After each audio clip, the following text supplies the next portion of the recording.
Hi, friends. Hi, this is Marina Shepelsky, and welcome to our Friday, 11 o'clock weekly immigration news show. I am an immigration attorney and the founder of an immigration firm in New York. I want to tell you some news for this week and some news for our office, which are very exciting for me.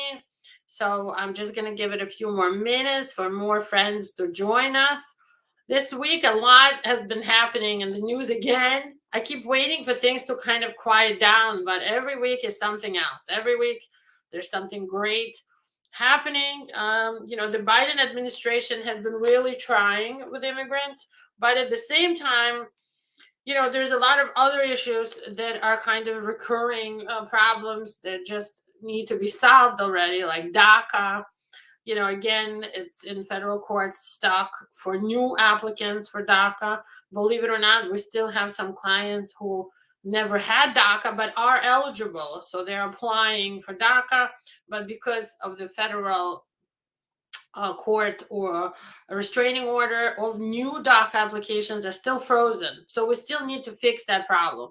Of course, there's a big problem with the border crisis that we're still working on as a nation, and the Biden administration, hasn't really been able to solve that well. And of course, you're seeing what's happening with the Texas, Arizona, and Florida governors who are putting new migrants, new immigrants who are crossing the border on buses and sending them to New York, to Chicago, to DC, even to Martha's Vineyard, because they're trying to show our nation that, hey, why should Texas and Arizona be bearing all these burdens all by themselves? Why don't you guys take some of these immigrants also? Because we can't take all these people. They're draining our state and they don't have a place to stay. A lot of people, when they come to New York, are going into homeless shelters.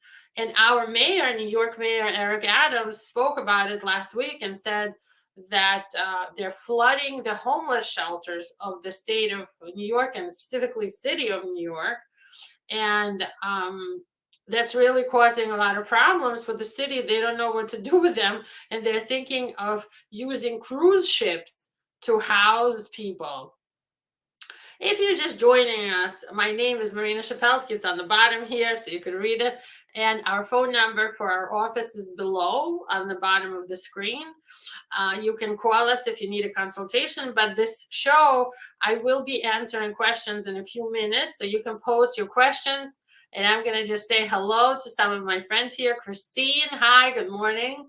Alero, good morning. How are you? Limelight is saying good morning. Limelight used to be the name of a club. I think it's still a club in New York City that when I was in high school and college was very popular for kids my age. And we used to go dancing there, all kinds of, times of night and late night. All right. So what else did I want to tell you about today? A bunch of things. First of all, there's a new refugees program being proposed by the Biden administration. So the new program, Uniting for Ukraine, and the Afghani from Afghanistan refugees program showed that private sponsorship for refugees works. People are willing to help their friends from hot places where there's wars and revolutions and earthquakes.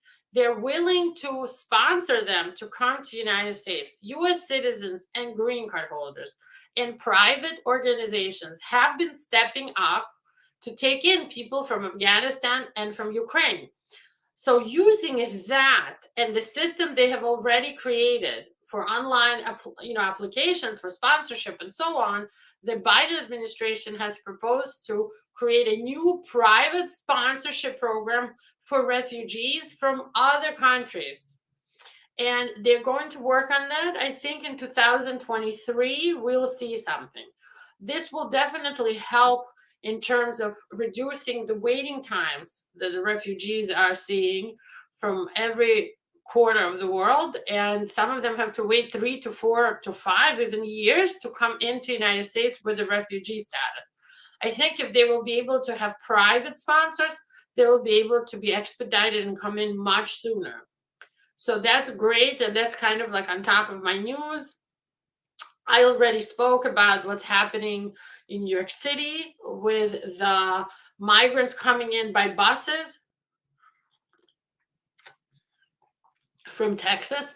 And our Mayor Eric Adams, is talking in the news about bringing a lawsuit against the governor of Texas to stop them from sending people here, because we don't have a plan or the resources or the budget for these new people. And I guess if we had more time, we could plan on it. But since we don't have the time and the resources to right now deal with this situation. We just need time to be able to deal with them. Now, I know that they're complaining in the states of Texas and Arizona and Florida. On the other hand, I also know that they are getting grants and resources from the federal government to deal with this. It might not be enough, but they are getting money from the federal government to deal with the border crisis and the migrants. So, New York is not getting that kind of money from the federal government. So we'll have to see what happens. Now, TPS for Burma, people from Burma. Good news, your TPS was extended, and you can now file to extend the status you already have. What else is new? Let me see.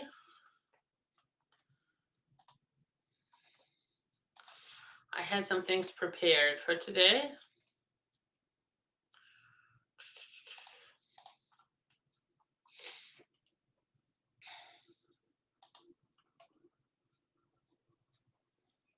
I had like a bunch of things prepared. That's why I'm quickly looking at my notes here. Okay.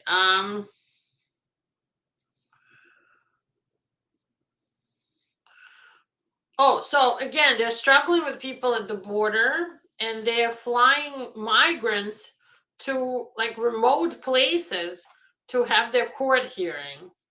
So immigrants and questioning efforts to get them on a flight are being flown to other places.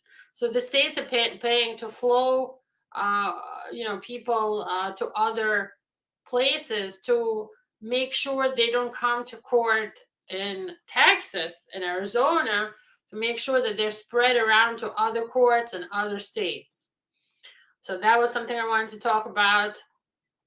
A U.S. humanitarian program called the Central American Minors for Kids Refugee and Parole Program was established to help reunite Central American kids with their family members in the United States. But it's not doing well, and they thought it would do well, but it's not, because these kids are probably having a hard time finding any relatives in the U.S., and a lot of them do not have relatives in the U.S. So many families are eligible for this, but they don't have the option to submit this application, and they just keep waiting and waiting. And this program was restarted in March of 2021.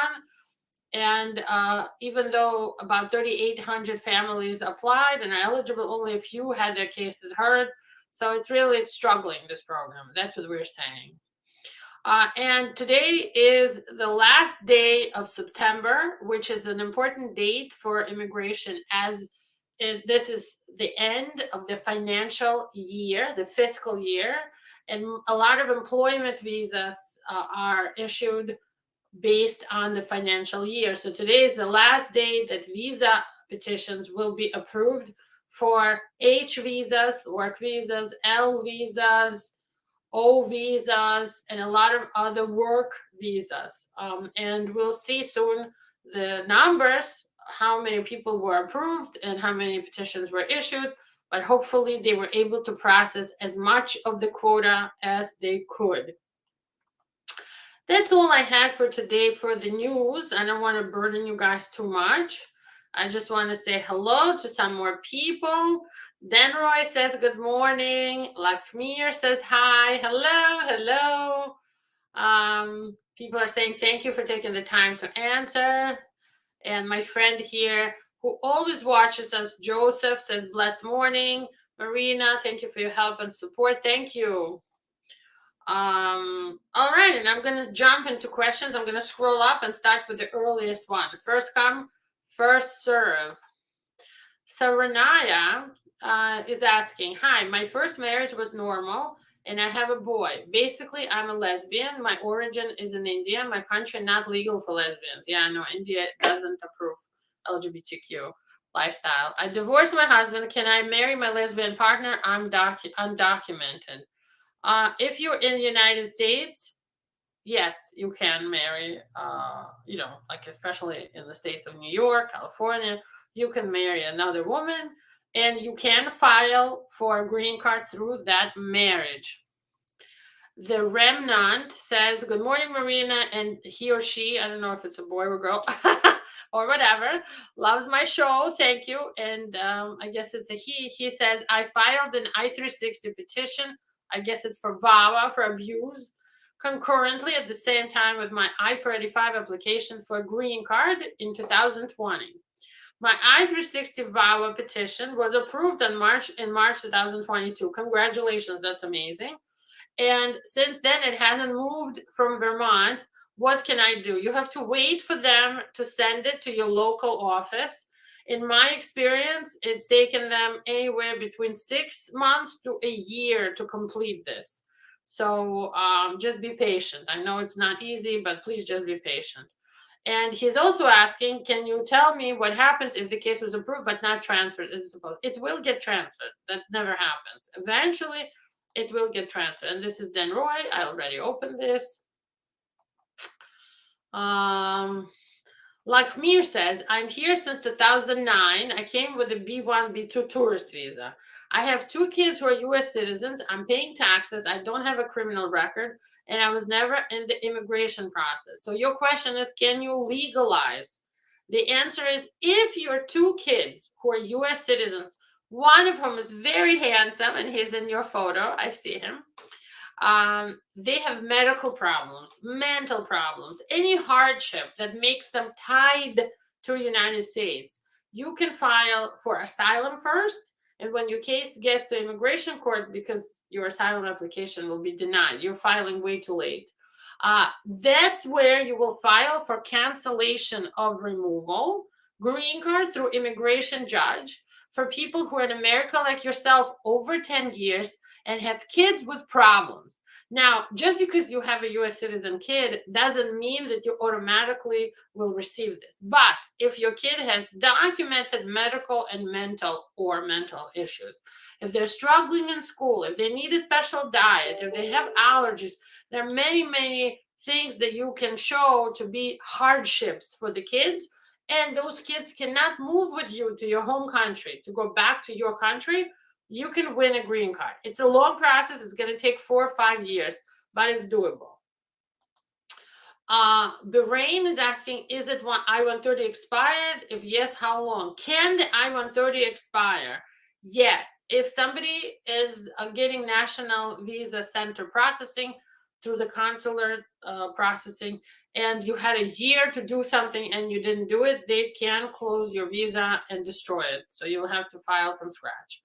Milton says, hi, Marina. How long does VAWA take? It is taking 26 months right now. And is it safe to travel out of the country with the advanced parole work permit combo? Absolutely. We have an Indian client from California who just traveled to India. He was there for 4 weeks with his combo while we had a pending VAWA for him. And he brought me a little picture. It was very nice. And I hung it in my office. TD is asking, good morning. My friend TD is always watching. Thank you. Thank you so much.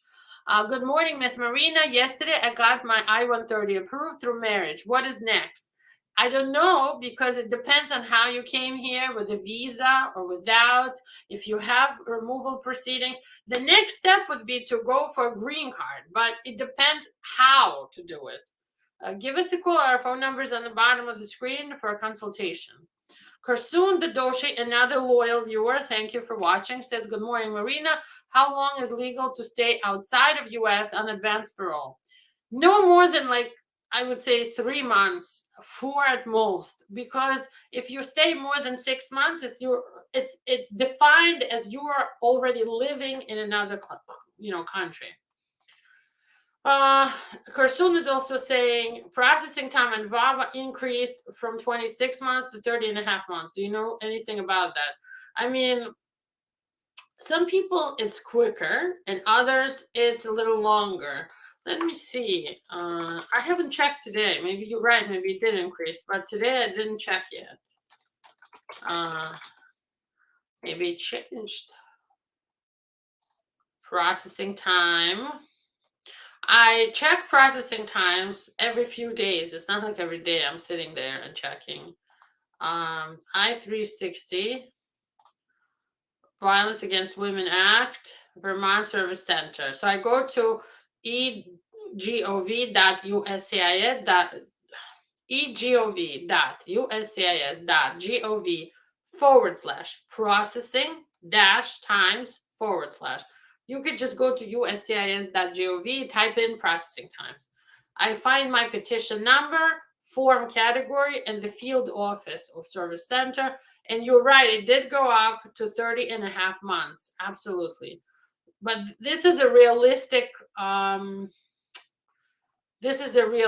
number, but they have notes here, and they're saying that USCIS converted the form I-360 from their older cycle time methodology to their newer processing time methodology.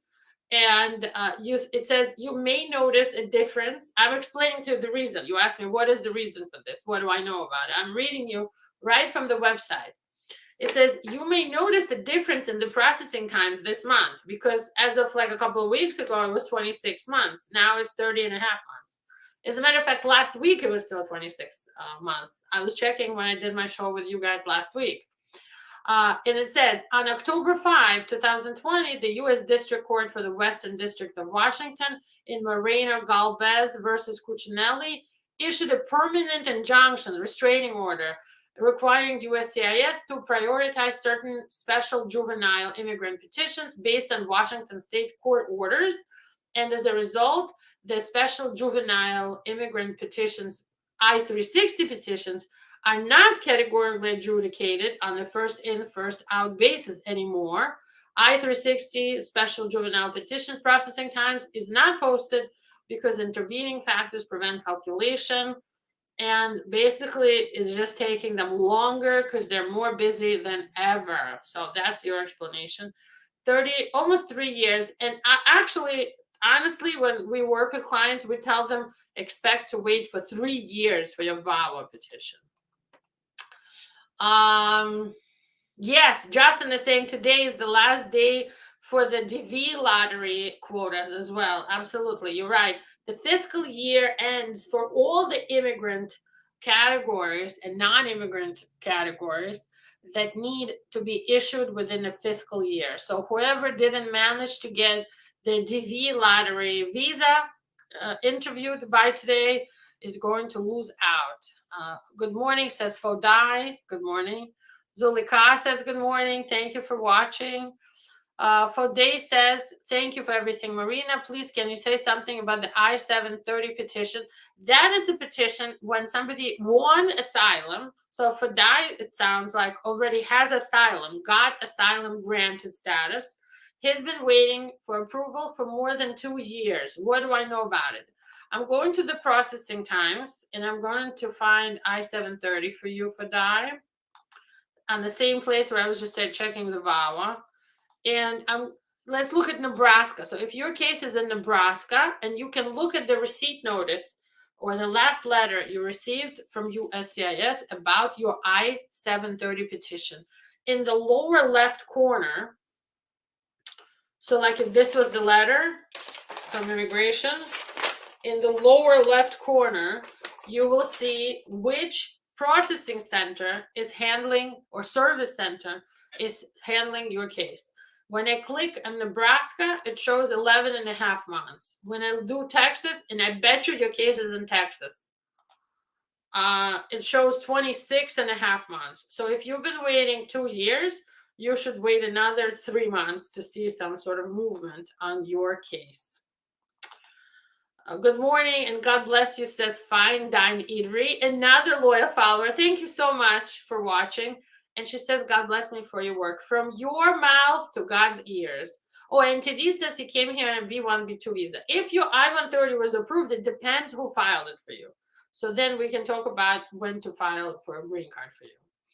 Angel CJ says, my papers petition approval for 9 years already, but I'm here in the US and I overstay. Can I get my green card here inside the United States? And is there a need to go back to your country? Because you've been waiting for 9 years, it's telling me you're in one of the longer categories, like married children of US citizens or siblings of US citizens. You will either need some sort of a waiver to show that the U.S. citizen who filed for you, your petitioner, would experience very bad hardship if you had to return home, or you might have to return home with a special waiver. Again, you'll need a waiver, but it's going to be super hard. For Di says, thank you and God bless you. Thank you. Thank you. Let's see if we have other questions. I'm going to give it a few more minutes for people to post questions because a lot of people end up joining around this time.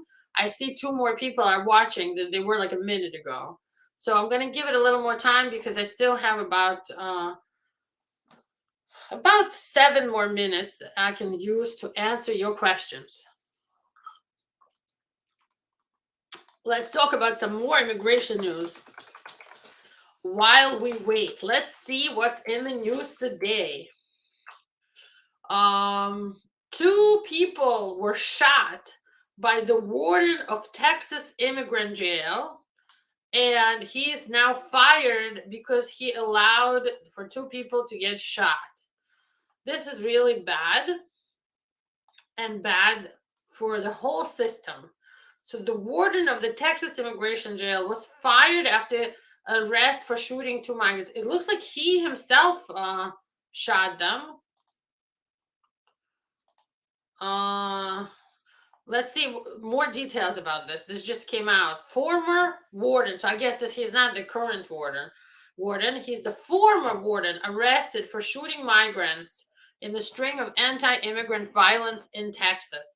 2 migrants were shot, one of them to death in Hudspeth County in far west Texas on Tuesday, says the Texas Department of Public Safety. And it shows that a truck with 2 men inside pulled over and shot at a group of illegal immigrants standing alongside the road getting water. So these were innocent people who were just getting water by the side of the road. 2 men in a truck pulled over and shot 2 people, 1 to death. And they were arrested in Sierra Blanca on Thursday in connection with the shooting. And these people were Mike and Mark Shepard. They were brothers. They were charged with murder and booked in the El Paso County Jail without bond. And unfortunately, we see more and more of this kind of violence, especially I think in Texas, because they're suffering from this border crisis. They're really suffering and they're shooting people. This is insane. Natasha Drapol is asking, can a stepchild over the age of 21 file for VAWA? Her mother was abused by her U.S. citizen husband. She got married before my 18th birthday. I think so. You can file your own petition, absolutely. And you can show that you yourself were abused through your mother's abuse. We do this work. Give us a call. We can definitely help you.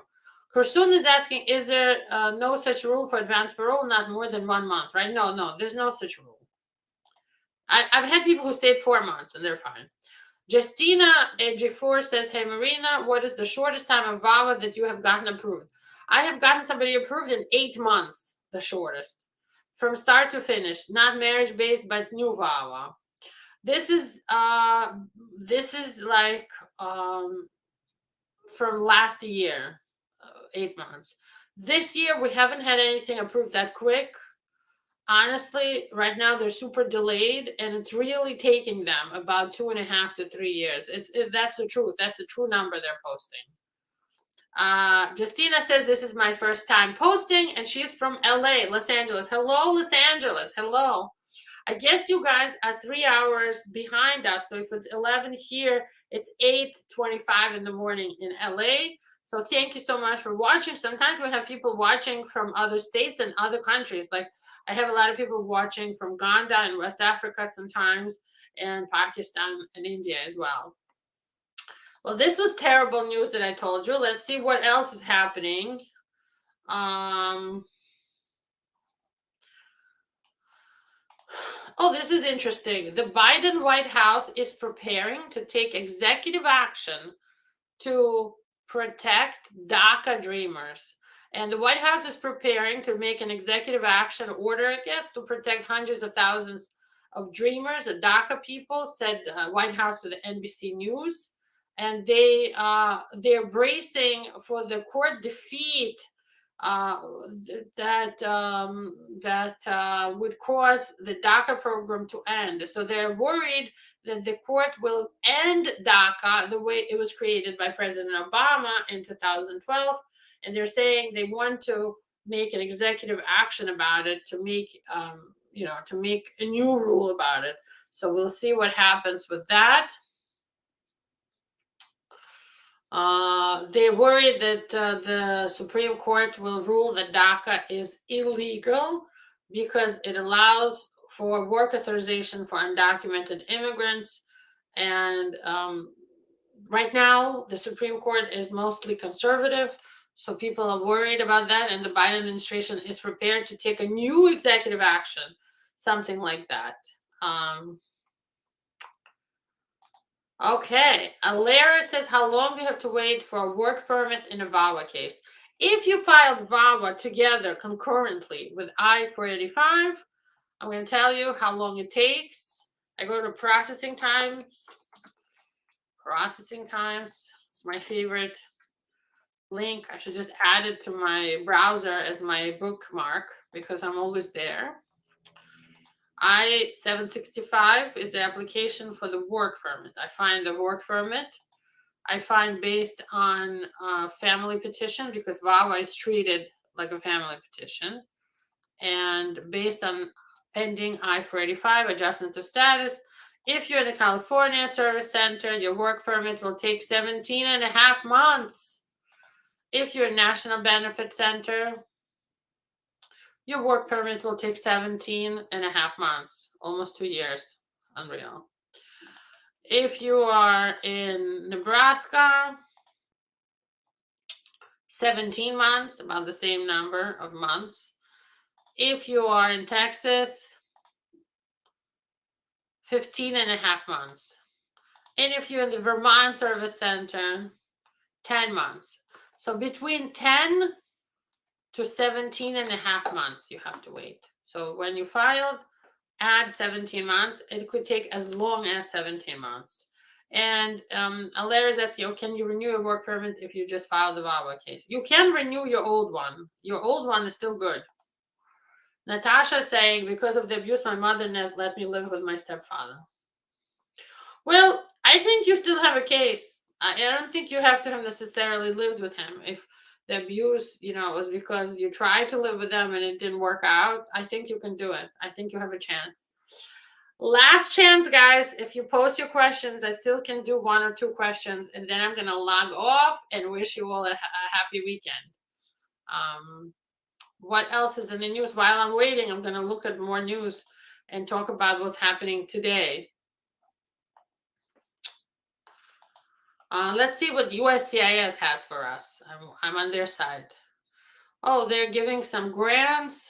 So they're giving money to organizations to help green card holders file for citizenship. Guys, if you have a green card and you've had it for 5 years, please file for citizenship. There's no need to wait. God forbid you get arrested somewhere.